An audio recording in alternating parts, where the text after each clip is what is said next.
física em casa, tudo bem? O assunto de hoje é força de atrito, tá? Então, dentro da dinâmica, ou seja, quando a gente estuda as leis de Newton, a força de atrito é uma que a gente sempre deixa um pouquinho para depois, para que você entenda a lógica, né, de utilizar as leis de Newton, mas pensando em sistemas que não têm atrito. Por quê? Porque o atrito vai depender de você entender qual é o conjunto de forças, né, que atuam no seu sistema e entender depois como que você vai aplicá-la. Então não há realmente necessidade de que ela seja uma das primeiras coisas a entender. Mas nós já estamos então no estágio que a gente consegue chegar no entendimento da força de atrito. Então para isso eu vou pegar o seguinte exemplo. Ó. Eu tenho um bloquinho apoiado numa superfície horizontal, perfeitamente lisa? Não. Agora tem um atrito. É lógico que quando a gente fala de atrito, o atrito está relacionado a como que esse bloquinho e a superfície se interagem ali. E lógico que se eu falar que o bloquinho nesse lugar ele está encostado no chão, ele enrosca ali de um certo jeito, não é o mesmo se o bloquinho estivesse nesse lugar aqui. Tá? Então na prática, o que a gente faz? A gente considera como se o atrito, a interação entre o bloquinho e a superfície fosse o mesmo em qualquer lugar para facilitar. Mas não é. Né? Em cada lugar a superfície estará de um jeito. Então, para isso primeiro, ó, eu vou pensar como que é a força de atrito. Ó, força de atrito, primeiro, eu vou pensar no seguinte, para que tenha atrito, há necessidade de uma tendência do movimento. Ou seja, esse bloco parado nessa superfície, colocado ali, você deixa, não tem atrito. Mas não tem atrito, não tem interação entre o bloco e o chão? Tem. Essa interação é relacionada à força normal. Lembra? Quais são as forças que atuam no sistema? O bloquinho está ali parado. Ah, ele tem uma massa? Então, se ele tem uma massa, existe uma força aqui, que é a força peso. É o planeta puxando o objeto para baixo. Mas esse bloquinho está em contato com o chão. Então a tendência dele está sendo puxado para baixo, ele faz uma força no chão, essa força está no chão, e ação e reação, o chão faz uma força no bloquinho. Essa é a força normal que está para cima. Então essa ideia ela é importante. Ó. O que é a força normal? Força normal é a força que o bloquinho está fazendo no chão e o chão está fazendo no bloquinho. Essa que eu desenhei está no bloquinho, então é a força que o chão faz no bloquinho. É relacionada à interação entre eles, beleza? E aí eu ponho o bloquinho e deixo ele lá. A quanto vale a força de atrito? Zero. Por quê? Porque não tem tendência de movimento. Esse bloquinho não tem uma tendência a andar na horizontal, que é onde está o plano. Então veja, ó, a força de atrito ela é sempre relacionada à tendência do movimento. Tem movimento? É uma coisa. Tem tendência de movimento? É outra coisa. Mas aqui não tem tendência de movimento. Então, se eu não faço uma força para movimentar o objeto, não vai ter força de atrito. E essa, então, é uma coisa importante. Eu vou equacionar aqui para nós, através de um gráfico, quanto que vale a força de atrito em função da força F com que eu estou puxando lateralmente o bloco. Então, eu vou colocar assim, ó, nesse primeiro caso, se a força F é nula, se eu não puxo o bloco lateralmente, nesse caso não vai ter atrito. A força de atrito, que normalmente a gente escreve FAT, a força de atrito também não vai existir. Eu puxo com 0 newton, o atrito é 0 newton, não tem tendência do objeto andar. Beleza? Então esse ponto estaria aqui, ó. Se a força que eu faço for 0, força de atrito também é 0. Tá? Agora, e se eu puxar lateralmente o bloco? Se eu puxar, peso e normal não vão mudar. O peso é a ação da gravidade do planeta, vale massa vezes gravidade, não muda. E a normal, força com que o bloquinho está fazendo no chão, ele não está sendo apertado mais contra o chão ou puxado para cima. Então isso nos diz que a força F, agora que eu puxo lateralmente, é a novidade. Então suponha que existe uma força F. Só que essa força F que eu fiz, ela é pequena. Ela é uma força que não provoca o deslocamento do objeto. Ela não é suficiente para fazer o objeto andar. Então qual que é a conclusão nossa? Se ela não é suficiente para fazer o objeto andar, mas tem uma força para a direita, é porque tem agora uma força para a esquerda. Quem que é essa força? É a força de atrito. Então a força de atrito, ela sempre se opõe à tendência de movimento. Se eu puxar para a direita, a força de atrito é para a esquerda. Se eu puxar o objeto para a esquerda, a força de atrito é para a direita. É sempre importante analisar qual é a tendência desse movimento, beleza? Então agora, ó, se a força que eu fiz, ela tinha um valor, vamos chamar essa força de x1. Então se ela é uma força x1, isso quer dizer que a força de atrito também vale x1. Por quê? Porque o bloquinho não andou. Eu puxei e ele continua no mesmo lugar. A força que você fez lá não foi suficiente para deslocar o objeto. Então, se eu fiz uma força de um valor x1, o atrito também vale x1. Então eu tenho esse outro parzinho. Eu aumento a força para o objeto andar. Ao invés dessa força agora valer x1, vou botar uma força maior, ó. Vou botar uma força F, agora que vale x2, ó. Mas o objeto ainda não andou, ela não foi suficiente para tirar o objeto do lugar. Então, quer dizer que continua a existir o atrito aqui, o objeto tem uma tendência aí para a direita, então tem um atrito para a esquerda, e essa força de atrito também vale x2. De modo que se o objeto ainda não andou, a resultante na horizontal aqui tem que ser zero. A força que eu fiz para a direita tem que ser igual a que tem para a esquerda. Então, um valor de força x2 vai provocar com que aqui eu tenha uma força de atrito x2. Ou seja, qual é a ideia que eu estou apresentando para vocês? A ideia que eu estou apresentando, gente, está relacionada lá à primeira lei de Newton. O que diz a primeira lei de Newton? Se a força resultante é zero, um objeto que esteja parado, permanece parado. Se ele estivesse andando, ele andaria em movimento retilíneo uniforme. Então esse bloquinho estava parado no começo. E eu comecei a fazer força para ele andar, só que essa força não é suficiente para ele andar. Então a resultante tem que ser zero. Quem está segurando o objeto é o atrito, é ele raspar no chão, é enroscar a ranhura do objeto com a ranhura do bloquinho. Mas como é que eu posso tirar o atrito, voltar naquele problema lá que não tinha atrito? É você ter, por exemplo, um colchão de ar. O chão aqui cheio de furinho e jogando ar. Se você jogar ar, vai ter ar entre o bloquinho e o chão. Ou seja, uma ranhura de um não vai engastar no outro.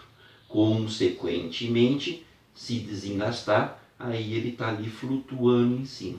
Não vai ter força para cima? Vai ter uma força que o ar vai usar para sustentar o objeto. O objeto não vai se apoiar no chão, propriamente dito, mas ele se apoia naquela camadinha de ar. Você já viu isso? Alguns joguinhos que você vê, né, numas casas de diversão, aí no shopping, por exemplo, que tem um disquinho que você joga ele e ele corre facilmente. Por quê? Porque não tem atrito. Não tem atrito por quê? Porque a superfície é cheia de furinho e sai ar ali, um colchão de ar, tá? Então essas três ideias aqui de cima, elas também traduzem para nós uma coisa importante para você pensar no atrito. Existe uma força de atrito quando tem tendência de movimento, e essa força de atrito pode ser que ela seja suficiente para segurar o objeto. O objeto não anda. Então nesses casos, nessas situações aqui, a gente diz o seguinte, ó, que nós estamos trabalhando com a força de atrito estática. Ou seja, estático, o objeto está parado. Existe a força de atrito, mas não existe o movimento. Certo?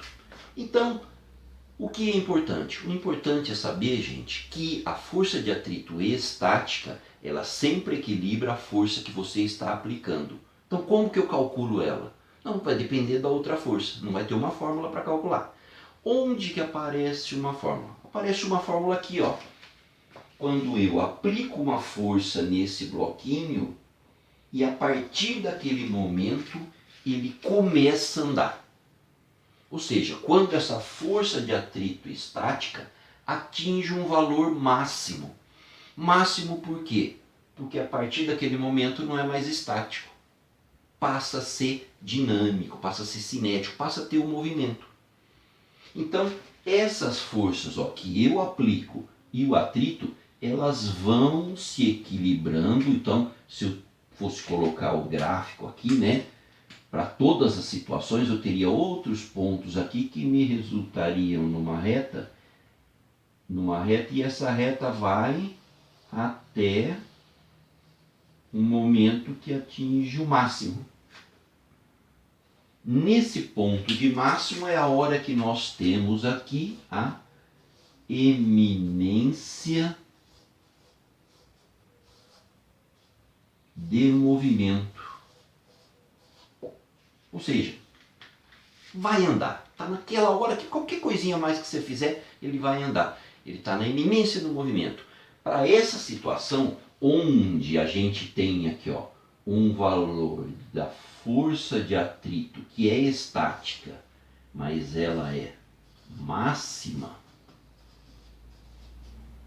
atingir um valor máximo, é o máximo que o chão consegue segurar o objeto, vai ter uma formulinha. Mas o importante é entender também, a partir do momento que eu atinjo o máximo e eu faço uma força maior e o bloquinho anda, então vamos colocar o bloquinho anda agora, ele não está mais no mesmo lugar de antes. Agora ele está andando aqui, tá? Eu estou puxando com uma força que fez ele andar, certo? Quer dizer que essa força tá aqui nesse lugar, ou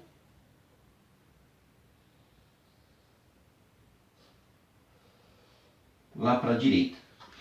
Ela chegou, passou o valor máximo um pouquinho, o objeto andou, ou bastante, fiz uma grande força e o objeto andou, certo?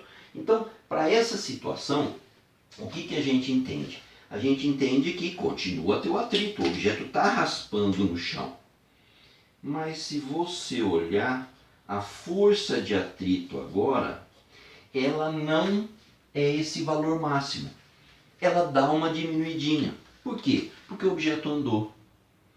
Tá? E você quebrou a inércia do sistema. Ele estava parado, você foi até começar. Quando ele começou a andar, ficou mais fácil de você fazer ele andar. Então, a força de atrito estática, ela atinge um valor máximo e quando ela passa a ser dinâmica, ela dá uma diminuída, mantendo praticamente o seu valor, se a gente imaginasse que a superfície fosse sempre igual em qualquer ponto, tá? Então, nessa hora que o objeto começa a andar, nós temos um atrito. Só que esse atrito nessa situação já tem movimento. Ele é um atrito dinâmico. E para essa hora que o atrito é dinâmico, que o objeto está andando, eu sei que eu tenho uma força constante. Como eu tenho uma força constante, é nessa situação que aparece uma outra força. Tá? Aparece uma fórmula para você calcular. Até então, eu tinha a força de atrito equilibrando a força que eu estou fazendo e um ponto importante que era o ponto de eminência do movimento. Então, isso nos diz, gente, que o atrito ele pode ser calculado da seguinte maneira. A força de atrito ela é proporcional a como o objeto está enroscado lá no chão, como que estão as ranhuras dele com o chão. Tá? Como que estão as ranhuras dele? Ranhuras, você está entendendo o que eu estou falando? É assim, como se eu quisesse aqui olhar essa união do bloquinho com o chão, ampliando muito isso aí, e entendesse assim, que o bloquinho, por mais que eu passe a mão e ele pareça liso, microscopicamente ele não é liso. A superfície, mesma coisa. Vou fazer contra a cor aqui, a superfície microscopicamente também não é lisa, apesar de que pareça lisa. Então, aquelas ranhuras, aqueles picos que tem, tanto numa superfície quanto na outra, se enroscam. Quando você põe para andar, é como se você tivesse feito ele dar um pulinho, e aí, a partir do momento que ele deu aquele pulinho, ele desliza, fica mais fácil. É por isso que tem aquela quedazinha ali, ó. Então, a força de atrito depende como que está enroscado aqui, ó. Como que está enroscado? Essa é a ideia da força normal, como que um está interagindo com o outro. Então, a força de atrito depende do valor da normal. É por isso que eu falei várias vezes para você não esquecer de colocar a força normal, porque ela é importante no problema. Mas a força de atrito é igual à força normal? Não, ela é uma parte da força normal. Existe aqui na frente um coeficiente de atrito, que a gente usa a letra Mi, né? Como se fosse um Uzinho com a perna mais comprida. É uma letra grega que diz para nós como que é a interação entre o bloquinho e a superfície. Então esse cara aqui é o chamado coeficiente de atrito.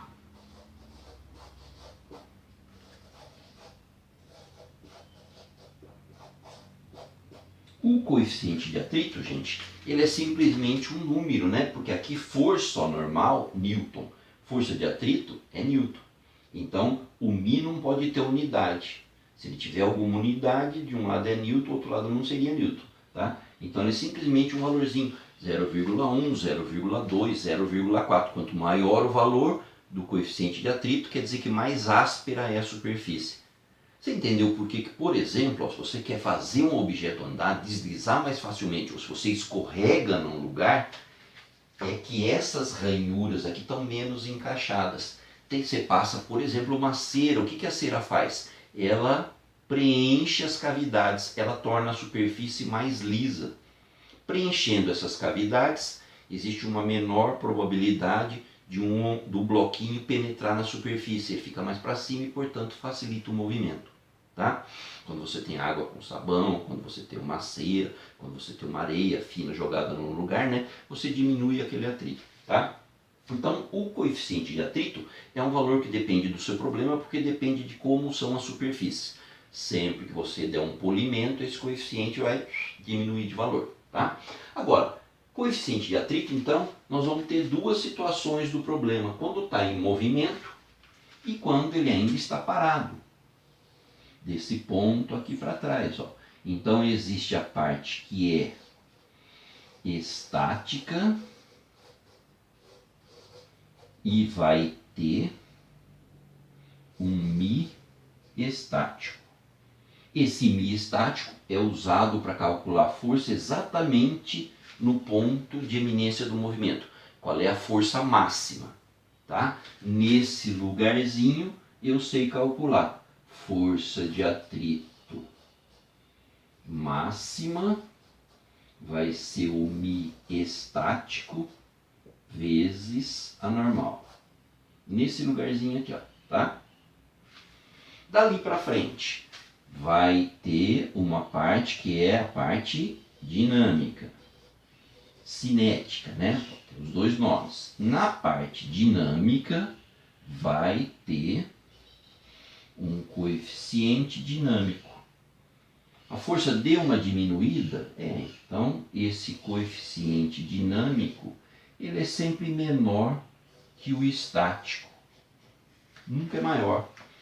Mas pode ser igual. Em alguns problemas pode ser igual. É como se você viesse no gráfico, você consegue achar o ponto máximo e dali para frente a força se mantém. Então a gente fala que ele é, para termos de problema, menor ou igual. Tá? Então, força de atrito é Mi vezes normal. Eu tenho que entender se o bloquinho está andando ou não está andando. Se ele não estiver andando, eu sei calcular a força de atrito aqui, ó, máxima. Quanto que vale a força de atrito máxima? É o coeficiente estático máximo. Esse cara aqui. Vezes o valor da normal. Mas se no meu problema ele estiver andando, eu chegar à conclusão que ele está andando, o problema aqui é a aceleração. Se você quiser calcular a aceleração, ou seja, o seu sistema está em movimento, então a força de atrito vai ser o Mi dinâmico vezes a normal. Ou seja, se tem essa possibilidade de análise se ele está andando ou não, o seu exercício vai dar dois coeficientes para você, o coeficiente estático e o dinâmico. Ah, ele só deu um e fala que o objeto está se movendo, não sei o que. Se ele só deu um e o objeto está em movimento, é o dinâmico que ele está falando para você. Certo? Então, a força de atrito passa a ser uma força a mais a fazer parte do problema e ela está relacionada a você fazer o bom uso dessa equação, entendendo se tem movimento ou não tem movimento. Ok? Então nós vamos ver isso aí aplicado em alguns problemas. Ok? Fique em casa, física em casa. Um abraço.